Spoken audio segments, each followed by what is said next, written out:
Continuing our series on migrating the managed instance using Azure Data Studio with the SQL migration extension, we are going to retrace some of our steps. And most importantly, we're going to do that all important cutover on today's Tales from the Field. Today's gonna be a good day. Wake up. Today's gonna be a good day. Wake up. Today's gonna be a good day. Wake up. If this is your first time finding us on Tales from the Field, give us a like and give us a subscribe. Speaking of subscribe, thank you to all those subscribers out there. You're the grease that keeps those gears turning. And if you're new to the channel and you like that content that you're seeing, hit that subscribe button. Speaking of content, on Tuesdays, we have a weekly roundtable where we put together links, blogs, videos that we have found put together by you, the MVPs of the data community, to share with the data community. Also, we have this thing we like to call MS Tech Bits that drops on Mondays and Wednesdays. You're watching one of those now. Let's get over to it. All right, welcome back to our series on migrating to managed instance from an Azure SQL VM using Azure Data Studio with the SQL migration extension. In this portion, I'm going to concentrate on the Azure Data Studio side. In a subsequent video, I'm going to do the rest of the steps using CLI.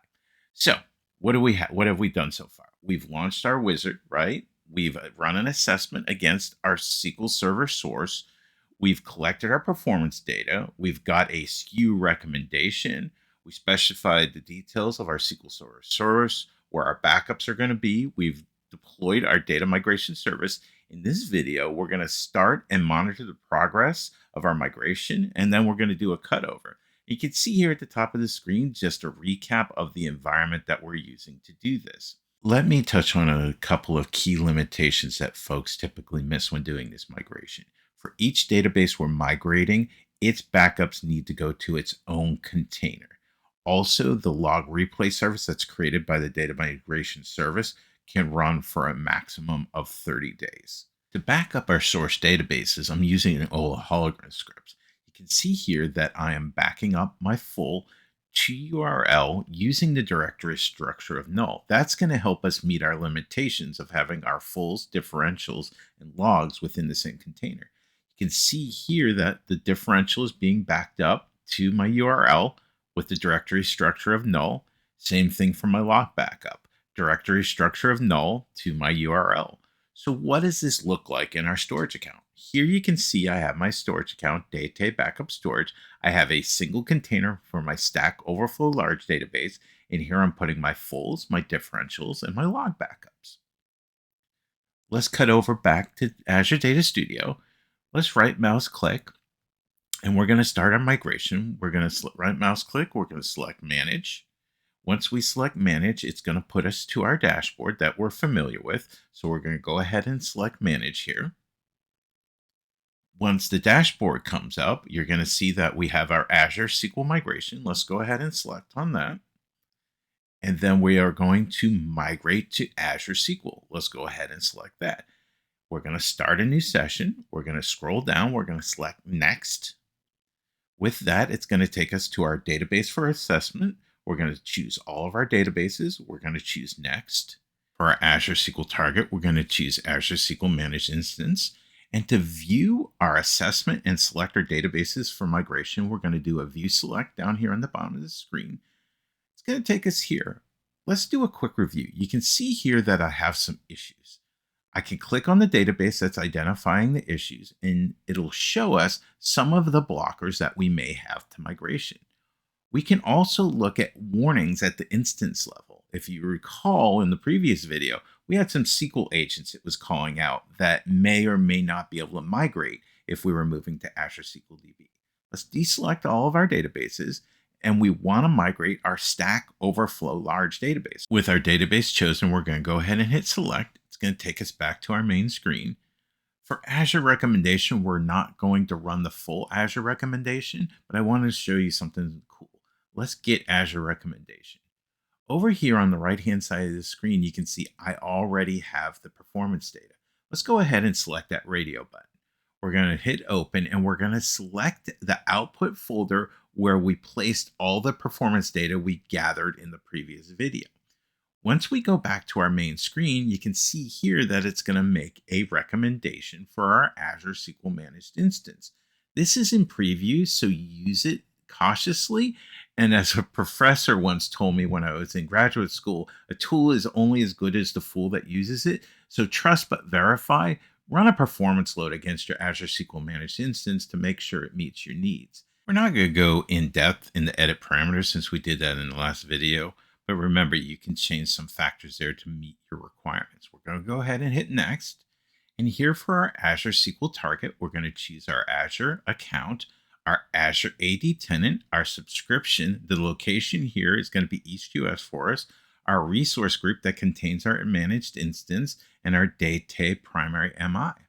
Once we have those chosen, we can move over here to our Azure Database Migration service. We're going to choose an online migration. We're going to use the database backups in our Azure storage container. We're going to choose our subscription once again.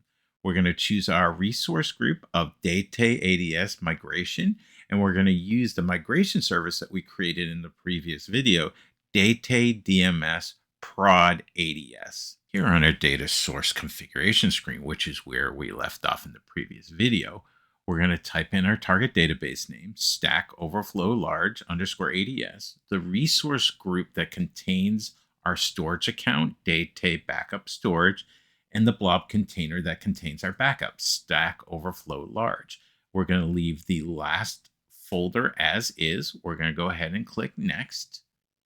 Once we select Next, we're provided a summation screen. Here we're going to see our source database, our Azure SQL target, our migration mode, the data source configuration, and so on. We're going to go ahead and we're going to start migration. Once we start the migration, we're going to be taken back here to our dashboard. And you can see in the middle of the screen here, we have a database migration status. This is going to provide us information about migrations taking place on our Prod ADS migration service. Let's go ahead and select Data Migrations in Progress and then select our Stack Overflow Large. Here on the Migrations tab, you can see some neat stuff, right? It's going to show us the migration status. In this case, it's restoring. And if we hit refresh, it's going to show us the last uploaded file. It's going to show us the currently restoring file, also showing us that DMS is intelligent enough to pick up on our most differential backup and applying any log files after that. Let's switch over to the portal and look at our DMS there. You can see here that we could select Monitor Migrations, or we could select the Migrations tab. Underneath the Migrations tab, let's hit a quick refresh. With the refresh done, we're going to go up here, and you can see it's similar to the Azure Data Studio. We're going to select the source name. Once we select the source name, it's going to take us to our status screen, which has the identical look and feel as we had in Azure Data Studio. I get impatient. I want to know how far along my restore is. We can switch back over to our jump box to Azure Data Studio, and we can run a select against DM exec request. It's going to show us the percent complete of our recovery of our database to our managed instance. In this case, it was about 69% complete.